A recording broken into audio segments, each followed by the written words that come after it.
Radio city podcast.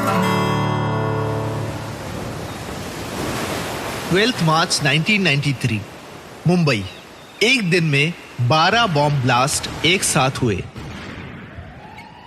257 लोग मारे गए और 1400 से ज्यादा लोग घायल हुए।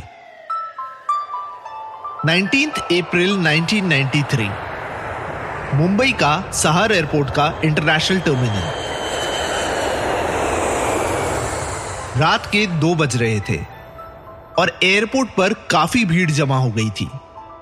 बहुत सारे पुलिसकर्मी तो थे ही, बहुत सारे मीडिया वाले और काफी सारे पॉलिटिकल पार्टी के लोग भी जमा थे। प्लेन में बैठा फर्स्ट क्लास पैसेंजर सबसे पहले उतरता है और उस टाइम के मुंबई शहर के डीसीपी राकेश मारिया उसके पास जाते हैं, अपने आप को इंट्रोड्यूस करते हैं और उसे अपनी पुलिस कार में बैठने को कहते हैं। इस पैसेंजर का नाम था संजय दत्त। इस घटना के ठीक 2 महीने बाद यानी 15 जून 1993 को एक फिल्म रिलीज होती है, खलनायक, जहां इस फिल्म के विलन का एक आखिरी सीन है कि वो जेल जा रहा है।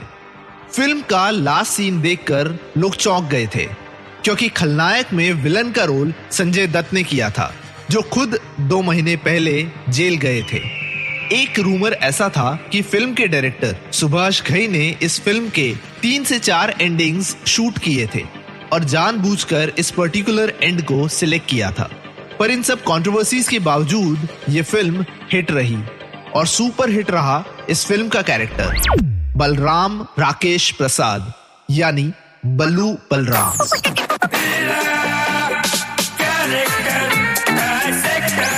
Character dissector with Atiq.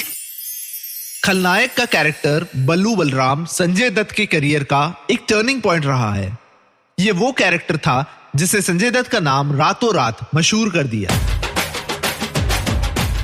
Of course इस टाइम पर संजय दत्त के आसपास होने वाली कंट्रोवर्सीज ने इस कैरेक्टर की पॉपुलैरिटी में बड़ा योगदान, बड़ा कंट्रीब्यूशन दिया।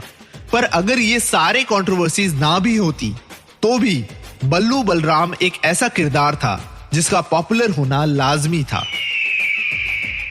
बल्लू यानी बलराम राकेश प्रसाद से उस टाइम का यूथ काफी रिलेट करता था।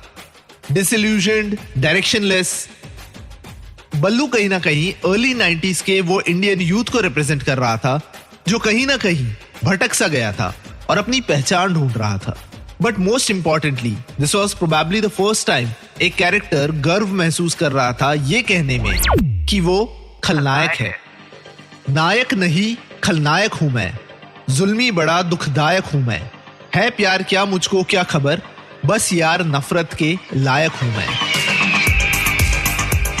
बलराम राकेश प्रसाद से बल्लू बलराम की आइडेंटिटी ये 4 लाइनों में है, जहां बल्लू वो स्टेज पर आ गया था कि वो एक्सेप्ट करता था कि वो नफरत के ही लायक है। लंबे लंबे बाल, दाढ़ी और मूछे, सर पे टोपी और कई बार आंख पे एक ब्लाइंड फोल्ड। खलनायक का बल्लू अपने आप को सेल्फ प्रोक्लेम्ड रावण समझता था। शायद इसी वजह से बल्लू का काउंटर पार्ट यानी जैकी श्रॉफ का कैरेक्टर का नाम राम रखा गया था। बल्लू वो कैरेक्टर है जो फंडामेंटली बुरा नहीं है, बस बुरा बनना चाहता है। साइकोलॉजिकली हम जब भी कभी बुरा करते हैं या हमारे साथ जब भी कभी कुछ बुरा होता है, हम उस बुराई को ब्लेम करने के लिए एक रीजन ढूंढते रहते हैं और कुछ इस तरह से बुराई हमें ओवर कंज्यूम करने लगती है। And that's what precisely happens with Ballu. बचपन में बल्लू की सिस्टर का मर्डर और उसकी गरीबी को ब्लेम करने का जरिया बन जाता है वो रीजन जिस वजह से बलराम राकेश प्रसाद बन जाता है बल्लू। ऑफ कोर्स फिल्म के एंड में बल्लू का हृदय परिवर्तन हो जाता है और एंड में गंगा यानी माधुरी दीक्षित के कैरेक्टर पे उठे सवालों के जवाब दे वो राम और गंगा यानी जैकी श्रॉफ और माधुरी दीक्षित को फिर से मिलवा देता है। बट बल्लू का कैरेक्टर जो इनहेरेंटली अच्छा ही है, क्या हमेशा के लिए सुधर जाता है? जब संजय दत्त जेल में थे तब वो अक्सर खलनायक के डायरेक्टर सुभाष घई को लेटर्स लिखा करते थे। एक लेटर में उन्होंने सुभाष घई को बताया था कि यह जेल में जब भी कोई एंटरटेनमेंट का प्रोग्राम होता है तब जेल के सारे कैदी मेरे हाथ में माइक थमा देते हैं और एक गाना जो हर बार मुझे गाना पड़ता है और जो इन सबका फेवरेट सॉन्ग भी है, वो है नायक नहीं खलनायक हूं मैं। जब जेल से छूटकर संजय दत्त डायरेक्टर सुभाष घई को मिले तो सुभाष घई ने संजय दत्त को खलनायक पार्ट 2 का प्लॉट सुनाया, जब बल्लू बलराम जेल से छूटकर वापस आता है और जैकी श्रॉफ और माधुरी दीक्षित के कैरेक्टर्स को मिलता है। संजय दत्त को ये प्लॉट बड़ा पसंद आया और साल 2020 में खलनायक 2 फिल्म का अनाउंसमेंट भी हुआ।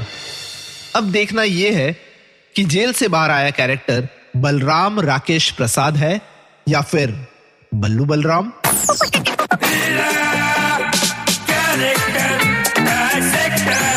Character Dissector with Atik. Radio city podcast. इस पॉडकास्ट का फीडबैक देने के लिए मेल करें podcast@myradiocity.com या इंस्टाग्राम पे कैरेक्टर डाइसेक्टर विद अतीक पे DM करें।